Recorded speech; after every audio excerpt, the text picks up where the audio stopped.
안녕하세요. 주택시대 돈이 지나가는 길에 투자하라의 저자 부동산 히어로입니다.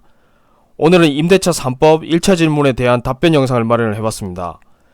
며칠 전에 임대차 3법에 대해서 Q&A 형식으로 설명을 드렸었는데요. 영상을 많은 분들이 보시고 역시 많은 질문을 해주셨습니다. 그 중에서 공통되는 질문들과 제대로 알아두면 좋겠다 싶은 질문들을 제가 뽑아봤습니다. 각 질문마다 답을 제시하고 그에 대한 부연 설명을 하는 형식으로 이 영상을 진행할 테니까 이번 영상 임대차 3법으로 혼란을 겪고 계신 분들은 이 영상 끝까지 보시면 어느 정도 감을 잡는 데 도움이 되지 않을까 하는 생각을 해봅니다. 영상 내용이 도움이 되신다면 아낌없는 구독, 좋아요 부탁드리겠습니다. 자, 그럼 바로 시작해 보겠습니다.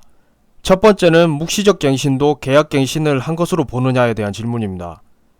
2020년 9월에 계약 만료되는데 집주인이 원래 집에 별 관심이 없는 편이라 아직까지 재계약에 대한 이야기가 없어서 이대로 묵시적 갱신이 될 것 같습니다. 이런 경우 계약갱신을 한 것으로 보나요? 라고 했습니다. 이와 유사한 질문을 정말 많이 해주셨는데요. 어떠신가요? 되게 애매하시죠? 실제로는 어떻게 될지 한번 보겠습니다. 원칙은 아니다 입니다. 이번 임대차 3법에서는 묵시적 갱신과 계약갱신 청구권은 전혀 별개의 권리로 보고 있고, 법 시행 이전에 아무리 많은 계약을 체결하고 여러 수십 번의 묵시적 갱신이 되어도 여전히 한 번의 계약갱신을 요구할 수 있는 상태가 됩니다. 따라서 이 질문 같은 경우라면 묵시적 갱신 2년에 계약갱신 청구 2년 포함해서 앞으로 총 4년간 더 거주할 수 있는 권리가 있다고 볼 수 있겠습니다. 두 번째 질문은 계약갱신을 했는데 계약 만료 전에 중간에 나갈 경우 별도의 불이익은 없는가에 대한 질문입니다. 올해 연말에 전세 계약이 만료되는데 이미 집주인과 5% 올려주고 2년간 연장하기로 이야기가 끝났습니다. 그런데 계약갱신해도 중간에 나갈 수 있다는데 그에 대한 불이익은 없나요? 라고 했습니다. 답은 사실상 별다른 불이익은 없다 입니다. 처음 맺은 2년간의 원 계약 상태에서는 집주인의 허락이 있어야 되고 경우에 따라서는 중개수수료도 세입자가 대신 지불해야 되지만 계약갱신 상태에서는 그럴 필요가 없다는 것까지는 제가 지난 영상에서 설명을 드렸습니다. 사실 여기까지만 알고 계시면 큰 문제는 없고, 다만 연장계약 상태에서는 계약 해지 통보를 하고 상호간에 충분한 합의가 되어 있더라도 통보한 날로부터 3개월 후에 효력이 발생하기 때문에 임차한 부동산을 파손하거나 손상 없이 깨끗하게 잘 유지돼야 되는 것은 물론이고, 월세 상태라면 3개월간 월세도 밀리지 않아야 합니다. 서로 계약 종료에 합의했다고 해서 이런 기본적인 의무를 다하지 않으면 집주인이 이야기를 바꿔도 세입자는 수긍해야 한다는 점 잊으시면 안 되겠습니다. 세 번째는 임대료를 인상하는데 추가 대출 동의를 해주지 않는 경우입니다. 서울에서 전세를 살고 있고 이번에 계약 연장을 하려고 하는데 부족한 만큼 추가 전세자금 대출을 활용하려고 했더니 집주인이 동의를 안 해주네요.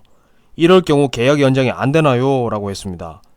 보통 전세 보증금을 올려줄 때 갑자기 목돈이 없으니까 전세자금 대출을 활용해서 부족한 추가 보증금을 충당하는 사례가 많기 때문인지 이 질문도 정말 많은 분들이 해주셨습니다. 이런 경우의 원칙은 그렇다입니다. 물론 계약갱신 청구권을 행사했으니까 자동으로 2년이 더 연장되는 것은 맞습니다. 그리고 증가하는 보증금만큼 다른 수단을 통해 조달할 수 있다면 역시 문제될 것은 없습니다. 다만 반드시 기존 전세자금 대출에서 추가로 대출을 더 받아서 오른 보증금을 충당해야 하지 않으면 안 되는 경우라면 이 경우는 계약 연장이 되지 않는다고 봐야 합니다. 다만 주택금융공사를 통해서 전세자금 대출을 받은 상태라면 추가 대출 역시 별도의 집주인 동의가 없어도 된다는 것은 알아둘 필요가 있습니다. 이번 질문은 집주인이 계약갱신을 거절할 수 있는 경우는 어떤 경우인가에 대한 질문입니다. 저는 집주인입니다. 사정상 지인이 제가 전세 준 집으로 들어가야 해서 계약갱신을 거절하려고 했는데 지인 거주는 계약갱신 거절 사유에 해당되지 않는다고 하네요. 다른 방법이 없을까요? 라고 했습니다. 일단 질문상 답변은 안 된다가 맞습니다.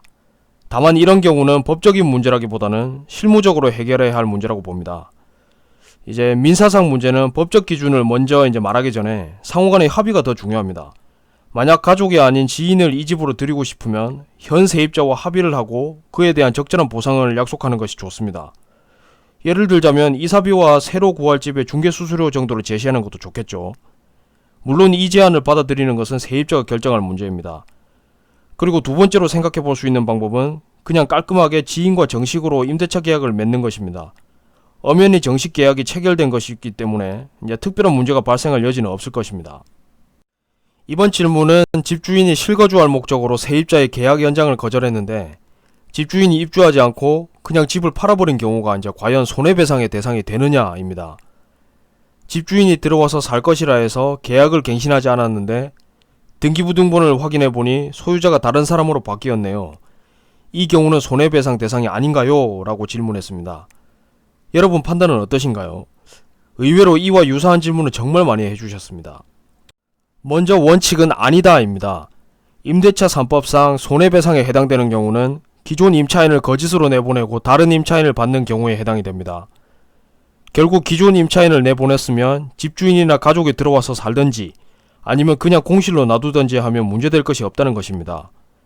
정말 극단적인 경우라면 집주인과 세입자 간 갈등이 깊어질 대로 깊어진 상태에서 집주인이 내가 손해를 감수하면서라도 지금 세입자는 내 집에 살게 할 수는 없다는 심정으로 이제 공실로 놔둔다면 사실상 그 누구도 문제 삼을 방법은 없다고 봐야 합니다. 이번 질문은 가족이 실거주하는 경우인데 그 가족의 범위가 어떻게 되느냐에 대한 질문입니다. 실거주할 거라며 세입자에게 집을 비워달라고 통보한 상태입니다. 저희 남편만 거주해도 괜찮겠죠? 물론 전입신고 역시 할 예정입니다. 라고 했습니다. 어떻게 보시나요? 남편도 가족인이 될 것도 같습니다. 그러나 아쉽게도 원칙은 아니다 입니다. 이 경우는 제가 그동안 수차례 영상으로 설명드렸던 세대분리 개념과 같은 맥락에서 보시면 좋을 것 같은데요. 세대분리 조건을 보시면 이제 자녀나 부모님은 일정 조건을 갖췄다면 다른 물리적인 공간으로 전입신고하면 세대분리가 성립이 됐었습니다. 하지만 법적 부분은 혼인신고가 된 이상 그 어떤 방식으로 분가를 해도 같은 세대로 본다고 설명을 드렸습니다. 이 경우도 역시 마찬가지입니다. 법적 부부 중 한 사람이 입주하는 것은 계약갱신 거절 사유에 해당되지 않습니다. 부부가 입주하는 경우라면 반드시 부부 모두 입주를 해야 이제 거절 사유가 된다고 생각할 수 있겠습니다. 이번 질문은 내년부터 전월세 신고를 해야 된다는데 도대체 누가 어떤 방식으로 해야 되는지에 대한 질문입니다. 내년 6월부터는 전월세 신고를 계약 당사자가 해야 한다는데 집주인과 세입자 중에서 누가 해야 하나요?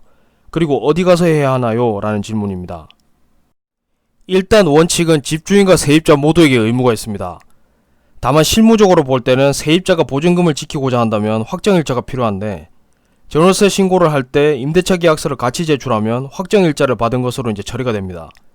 어차피 받아야 될 확정일자라면 집주인이 전월세 신고를 해서 일을 2번 하는 것보다는 일의 효율성 차원에서라도 세입자가 신고하는 경우가 이제 더 좋기 때문에 압도적으로 이제 많을 것으로 예상이 됩니다. 다만 신고 방법은 직접 시군구청을 방문하지 않아도 이제 각 시군구청 홈페이지에서 전자서명을 하는 방식으로 이제 도입될 예정이라고 합니다. 격언 중에서 권리 위에 잠자는 자 보호받지 못한다는 말이 있습니다. 내가 엄연히 누릴 수 있는 권리이지만 제대로 알지 못하고 제때 주장하지 못하면 나에게 주어진 권리도 제대로 누릴 수 없다라는 뜻입니다. 이번 임대차 3법 포함해서 정말 많은 정책들이 쏟아져서 이제 혼란스러운 이때에 더욱 경각심을 갖고 변화하는 정책을 제대로 알고 있어야 최소한의 권리를 누릴 수 있다고 봅니다. 이 영상을 시청하시는 분께 오늘의 답변이 작은 도움이 되셨으면 좋겠고요. 긴 영상 끝까지 시청해주신 분들께 진심으로 감사 인사를 드립니다.